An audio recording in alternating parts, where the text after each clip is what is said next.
Bonjour à tous et bienvenue sur VisiCard. Moi c'est Aldo et je me suis occupé de la partie front de notre site que voici. Donc c'est moi qui me suis chargé de l'esthétique et de la mise en page du site. Moi personnellement j'ai utilisé le langage HTML qui est un langage de balistage utilisé pour créer des pages web. Dans ce contexte, chaque ligne de code a un but précis. Donc on retrouve le HTML est divisé en deux grandes parties. On retrouve tout d'abord la balise head qui contient les métadonnées de la page telles que le titre, le favicon et les styles CSS. Le titre est affiché dans l'onglet du navigateur et est également utilisé par les moteurs de recherche pour identifier le contenu de la page. Et le favicon, donc c'est l'icône qui est affichée dans l'onglet du navigateur.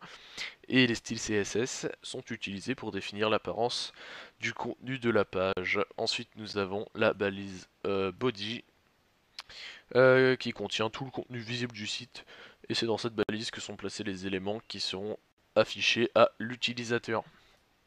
Donc voilà, sur notre site on retrouve le titre avec un petit slogan, des vidéos une petite vidéo qui attire l'œil si on peut dire, avec notre logo, quelques informations sur nous, notre copyright, voilà, et la deuxième partie de notre site dans laquelle va se passer le plus gros et surtout ce qui va intéresser nos clients. Voilà, je passe maintenant la main à Fares. Lorsqu'on a notre programme, on va appuyer sur Run tout en haut à droite. Ensuite, là, il y a la page Check-Inter qui s'ouvre. On va rentrer nos informations dedans. Bon, là, c'est juste un exemple d'information. Et lorsqu'on aura fini, on va appuyer sur Envoyer. Voilà. Et après, on va appuyer sur Show Code tout en haut à droite et sur QR Code.